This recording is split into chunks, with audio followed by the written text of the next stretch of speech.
Kentucky head coach Nick Mingione, student athletes Mitchell Daly and Ryan Nicholson. Coach, if you would, just a brief opening statement. Great week of practice. Looking forward to this weekend. Thank you, Coach. Again, when you're acknowledged, please state your name and your outlet. We'll take questions for the whole group. Thank you, guys. No questions. All right. John. Yeah, John Huang, Nolan Media. Nick, we just had Travis Fontana up here. Seemed like a real cool guy. I mean, he's a load. You guys faced off against LSU last year in this position with Paul Skeens. How do you strike that balance between respecting the guy and not being intimidated by all his accomplishments? Yeah, so that's the beauty of our conference is when you look at even the mock drafts now, and you see who the projected top hitters are in our conference, but also the country. I think we faced them all, haven't we, after this weekend? So obviously respect them. We respect all of our opponents, but we don't fear anyone. But at the same time, we have to be smart on how we go about attacking him. Jonathan Burner, Kentucky Colonel. Mitchell, what have you seen? You've been a part of teams that have made it all the way to Omaha. What have you seen from this team that makes you think, gives you all the confidence that you can do it again with this team? Yeah, I mean, just the mentality. You know, these guys in the locker room are just a bunch of winners. When you have that mentality and a long lineup of people that just want to compete and want to grind out pitchers and attack on the mound, you're going to be in a good spot. And total confidence in this team going forward, and we're excited for it. So, Coach Joe Freeman with the Oregonian, how would you describe Oregon State's lineup? Obviously, they hit a lot of home runs, scored a lot of runs. Just the challenge that you're facing there. I would say they're multidimensional. So when you look at even in the leadoff spot, I mean, he can bunt. He can bunt. He can steal bases. And that's pretty similar up and down the lineup. They can lay down bunts. They can hit homers. They can move the ball. They have good at-bats, guys that can hit. So I would say that if you made me pick one word, multidimensional. Is that one word? We'll give it Two to you. with a little hyphen maybe? Okay. I wasn't an English major, as you can tell. What major were you? I was an aerospace studies major. Went to Embry-Riddle Aeronautical University, have all my core requirements, general education, have 3 minors, one in business, psychology, and humanities. Normal path to being a baseball player. Just like that's what you do. That's exactly what you do. A lot of my former teammates and guys I coached are working for Boeing and Lockheed Martin, and they're doing better than I am. But yeah, they're a lot brighter than I am, too. Can you fly? No. No, but I remember being at practice and having our players do their solos, flying over the practice and flapping their wings, and us being like, man, look at them. Totally different than the life here, for sure. Yeah, Jeff. Jeff Drummond, Kentucky Rivals. Nick, the way you describe Oregon State's team kind of sounds like you could be describing your own. Are there some similarities? Very much so. Very much so. Older guys that can navigate through a lineup, competitive at-bats, and multidimensional. Absolutely. Very, very similar type offenses. Yeah, back row. Coach, speaking on those similarities, have the similarities at all helped you prepare to face them, kind of knowing, seeing it firsthand with your team, what those things can do to another team? Well, the beauty of this time of year, and I think they would tell you the same thing, is when you face teams this late in the year, more than likely you have faced a team that is very similar, right? When you start here thinking about it, we had 14 regular season weeks, and we had the conference tournament, that's 15. The regional week, that was 16. So there's a lot of different opponents and a lot of different styles of play. So it is safe to say that we face teams that are very similar.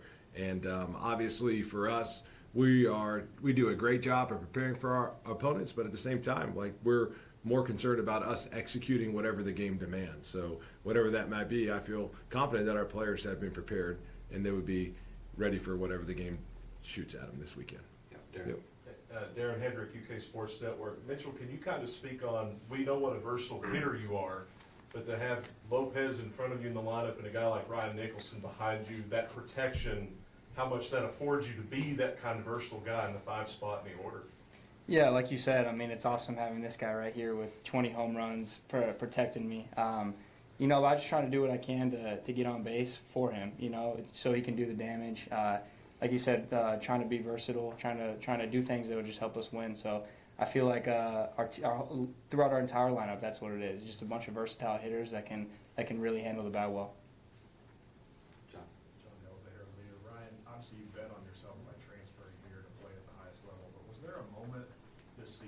stands out where you thought, okay, I can really do this, I can put up the best numbers in my career in the SEC? Yeah, I think first conference weekend against Georgia. I think that I was struggling early on out of conference, and then just kind of worked on some things mechanically. And sometimes you got to go, back before you can go forward. And that weekend was a good kind of test to see, like, all right, like I had a good weekend, and like let's just carry momentum into the next. And Georgia obviously is a really solid program, and it was good to kind of get my feet wet, but also have a good start to conference play, and I think that propelled me pretty well. Any more questions? Ryan, you guys were, made a lot, you guys were picked, finished fifth in the preseason. Mhm. And here you are for the second straight year. I wonder, was that a rallying cry for you guys? Has that been something, little man kind of a thing all year, or is that, whatever? I think we're just looking to get chips on our shoulder any chance we can get. We see all the media and a lot of people talk about, how we play or how, we're unorthodox or this, that, and the other. But, we just try to stay on our own guys, go out there and just win ball games, really. What's your take on that? Yeah, I never believed it. That's for sure. Yeah. Seeing what we had in the locker room, I never believed it. So It's not something you guys focused on really, though? no, No. not at all. Not at all. That's one of the beauties of this team is, with all due respect, we're at our best when we're just focused on doing what we can control. And really, we can't control what you or anybody else think or say. We have no control over that. And these guys are at their best, focus their time, effort, and energy on things they can control, like the way they go about their practice, the way they go about their schoolwork, the way they go about their diets, the way they go about the teammates they are, by the way they go about the way they compete on the field. They have control over that, and that's one thing they've been awesome at. And that's just another good example of it.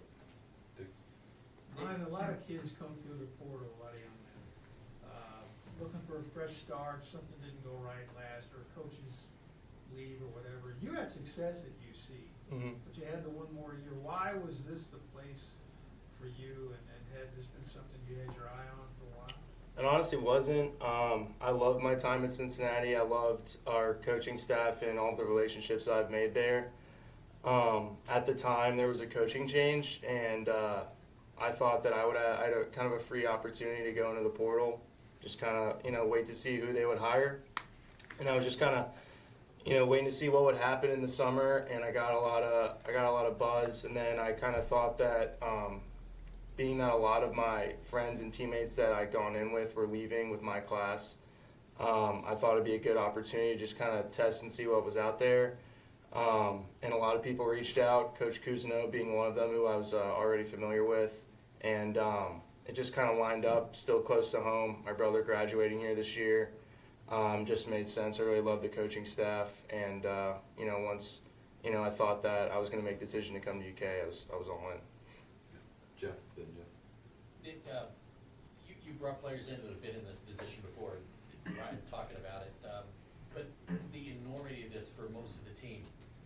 In football, it's that first hit, and you finally go, okay, how does that transcend to baseball? And how do you kind of bring these guys back down to earth before the game tomorrow night? Yeah, we actually talked about that in our pregame meeting today. We had a quote, and we started everyone with a quote and how we were going to go on the attack and knock the door down. And I also told them, I said, hey, some of you will have some nerves. That's okay. That's different than being scared.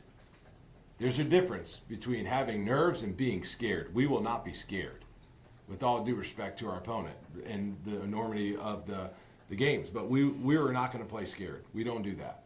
But if you have some nerves, that's okay. You're doing something that's important. That's totally fine.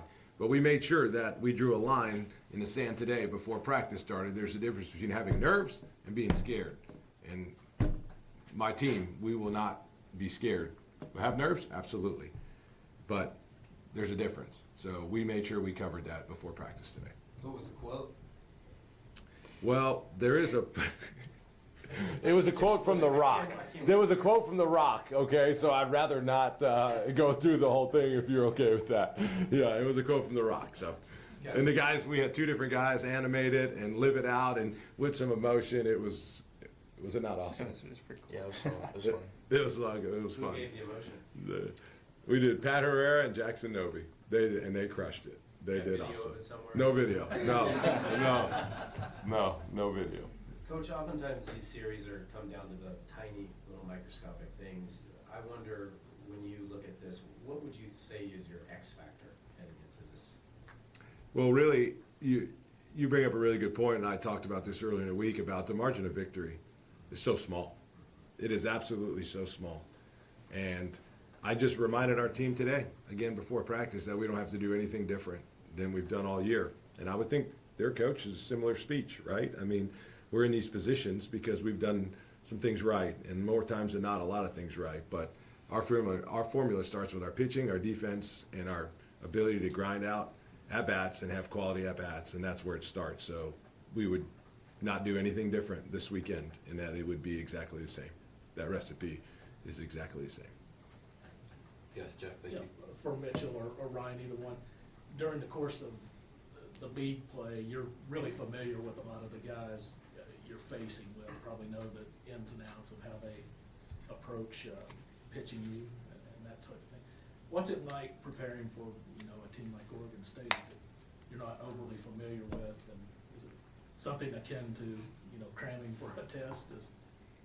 I wouldn't say cramming for a test. I think it's more just like, I don't know, Charlie, you want to take this one? I think that's the beauty of it. I think that, like you said, there's a lot of familiarity with a lot of the teams that we played. Whether we play them early in the season or during conference play, and then you see them a lot in Hoover, so we're very familiar with each other. And I think the cool part is they're not very familiar with us too, and that's the challenge that goes into the scouting, the preparing. That Coach Minge and the rest of the coaching staff do such a good job of preparing us so that we feel confident and prepared going into it. So. That I think everybody's looking forward to that challenge of seeing fresh faces across from us that we don't really know too much about. So we're looking forward to that. Yeah, Nick, you've always gone out of your way to credit the crowd and support a Big Blue Nation. Why is that so important? Why has that played into your success so much this year?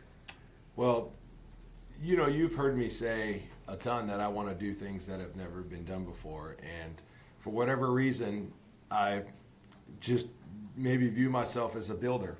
And I think this, I would think, but I think one of my spiritual gifts is the gift of encouragement.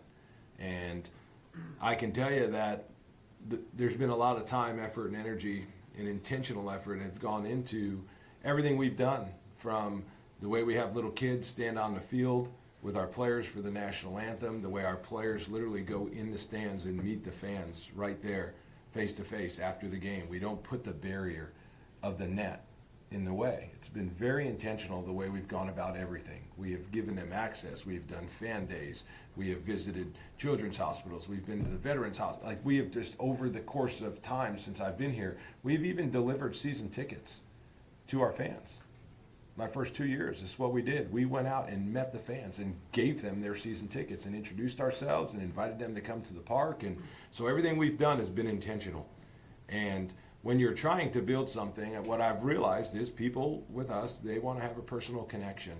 And I believe in these guys so much. I believe in Mitchell Daly. I believe in Ryan Nicholson. I believe in our team with all my heart. And there is no skeletons in the closet. We are an open book. It's the way I like to live, with nothing to lose, nothing to hide, and nothing to prove, but just build relationships. And we're called to love God and love people, and that's what we do. And so for us to thank them, to have them make sure they know how appreciated they are, it is, because we're trying to build something to where every year that someone goes, man, hey, what are we doing on a Friday night in April or May? Let's go watch the Cats play. And it becomes part of the rhythm. And Lexington, Kentucky, in the state of Kentucky, you know this, it has a track, not only record, but it has a rhythm to it. It has a rhythm to it. We all know what happens in March, right? And then we know April comes and it's Keeneland. Well, why can't Kentucky baseball be May and June and into, so we're trying to kind of build our way and get into the rhythms of what this city and this state has been through for so many years. And that takes time. And if somebody doesn't feel appreciated, maybe they may not come back. But to hear myself and the players and everybody else thank them, I just think that goes a long way, because when our hearts are filled with gratitude, that is us at our best. Everybody. For whatever situation we're going through in life, it doesn't matter, practice, game, when we can find the way to find the good in it and just be thankful through the good and the bad, through the hard times and the great times. I think people appreciate that.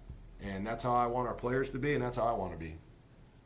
Back row. Mitchell and Ryan, could you all speak on kind of building that connection with the fans from your all's perspective? Yeah, I mean, I think it's massive to where our program wants to be in the future. You look at some of these programs around our conference, Mississippi State, Ole Miss, LSU, you know, those are, you know, probably the most fun environments to play in.